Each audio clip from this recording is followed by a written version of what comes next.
Olá, seja muito bem-vindo, seja muito bem-vinda. Estamos começando mais um episódio do programa Além do Divã.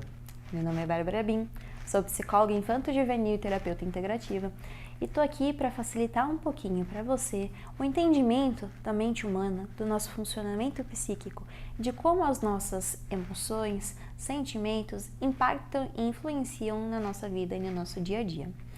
E hoje eu tô aqui para conversar com você sobre o poder da música como ferramenta de bem-estar na nossa vida. A musicalidade dos seres é algo que está presente na humanidade, nas civilizações, desde os primórdios ali dos primeiros grupos de pessoas que se juntaram para conviver. Se a gente for até olhar no sentido um pouco mais puro na musicalidade, a música sempre esteve presente na vida, na existência de vida do planeta Terra. Se a gente for olhar, por exemplo, para a natureza, através dos uivos que os animais fazem, do bater das folhas das árvores quando tem uma ventania, do som da chuva, do som do trovão, isso por si só já é caracterizado como música para os nossos ouvidos e para a nossa vida. Mas também, se a gente for olhar para realmente as primeiras civilizações, as primeiras sociedades que se constituíram, quando ainda não havia uma comunicação assim tão verbal como temos desenvolvidos hoje, as primeiras civilizações conversavam através de sons, de música.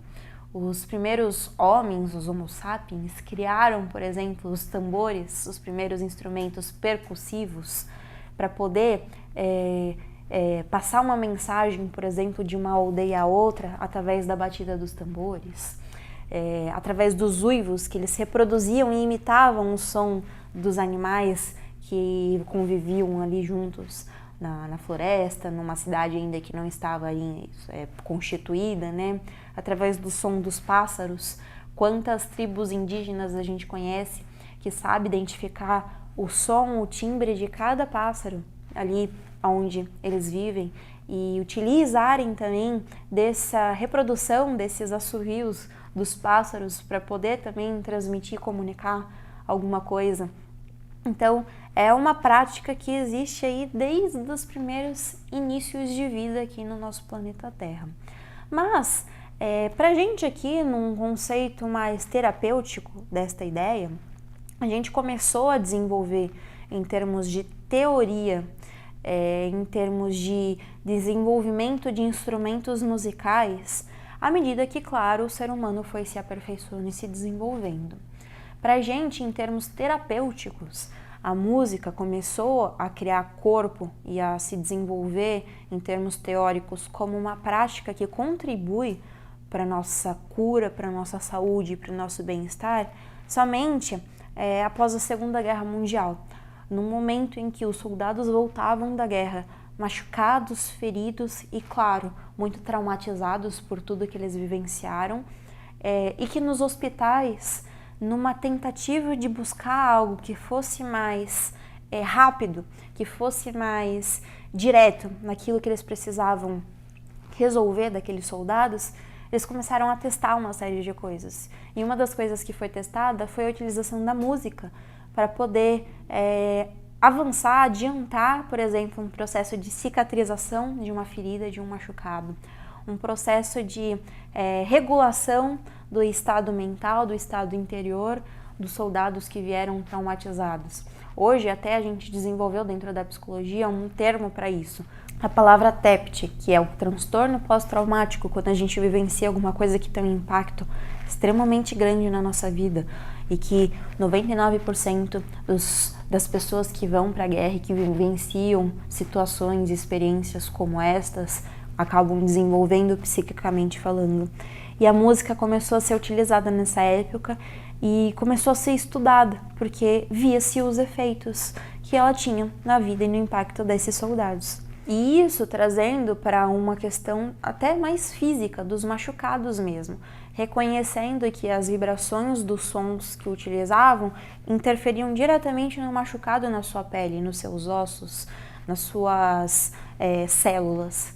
Mas também, se a gente for olhar sobre uma perspectiva mais mental e psicológica do poder da música, os primeiros estudos feitos, por exemplo, na área da medicina chinesa, na medicina da parte mais oriental, dos indianos, do lado do Egito, todas essas técnicas olharam para este viés da música como uma ferramenta de bem-estar para os seres vivos, pesquisando a tela mental que ela criava em determinadas pessoas sobre determinados transtornos psiquiátricos, transtornos mentais, uma questão um pouco mais interna, não só de machucados físicos como os dos soldados.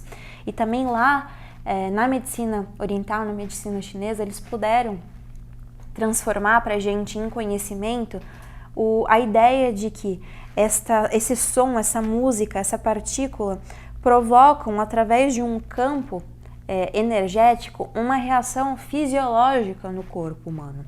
Uma reação que está para além só da produção externa, do contato externo com o corpo, com a vida humana. Os seres vivos, de uma forma geral, mas mais especificamente aqui pra gente, os seres humanos se desenvolvem neste mundo através de um conceito de um campo energético que está em torno de nós, que está inerente às nossas relações, tanto internas quanto externas. E nesse sentido, a gente pode olhar para este campo sobre determinadas formas de expressões. Aqui dá para a gente pensar só na questão mais concreta mesmo, do Einstein, de alguns cientistas mais modernos terem traduzido para a gente a ideia de que um átomo é um condensado de matéria energética. É um tanto de energia que se junta e forma uma massa. Essa massa, então, é o que a gente caracteriza como alguma coisa física, alguma coisa concreta, alguma coisa materializada aqui nesse mundo. Só que o simples fato dele ser um condensado de energia que se transformou numa massa, já traz pra gente a ideia de que junto desta energia existem outras partículas que estão ao seu redor. Partículas que você já deve ter ouvido falar lá na escola, nas aulas de física, de ciências, que são os elétrons, os prótons, os nêutrons. Mas hoje também a gente já tem conhecimento de que dentro ainda dessas partículas existem outras mini partículas, que são as partículas de fônons e as partículas de fótons. As partículas de fônons são partículas de sons que estão dentro deste condensadinho de matéria. E as partículas de fótons são as partículas de luz, que é a energia. Então é uma ilusão acreditar que a música é só uma concretização de algo que a gente escuta e que a gente entende, por exemplo, uma letra de música, ou a gente reconhece que tem uma bateria tocando, uma guitarra, e isso só se torna uma coisa extremamente concreta. Por quê? Por conta disso, como a música é som, as ondas sonoras que saem, por exemplo, de um instrumento musical ou de qualquer coisa que emita som, chega até nós através das ondas e se conecta com as partículas do nosso corpo, com essas partículas que eu falei que são as partículas de fônons.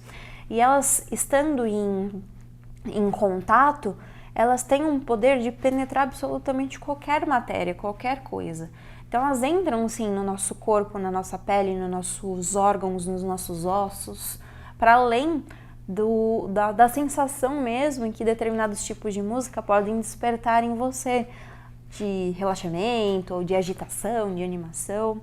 Então olha só que ferramenta poderosíssima que a gente tem nas nossas mãos e que muitas vezes a gente esquece que elas estão aqui, ao nosso alcance, que é muito fácil, é só pegá-las e utilizá-las. A música ela tem uma representação neuropsicológica muito importante nas nossas vidas por ter acesso direto à nossa afetividade.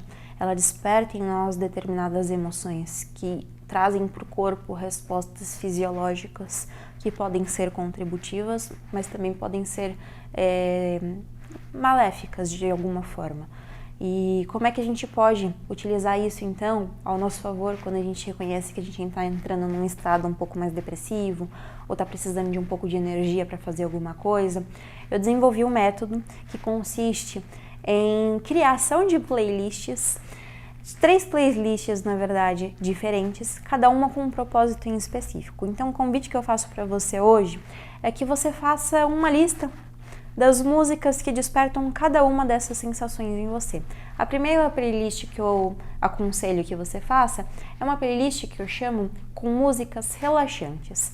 São músicas que podem estar atreladas a algum momento da sua vida, em alguma vivência que você teve, que te levou para esse lugar de realmente uma paz de espírito, de uma sensação de acalmamento, que traz os funcionamentos fisiológicos, por exemplo, de diminuição dos batimentos cardíacos, de diminuição da intensidade da respiração.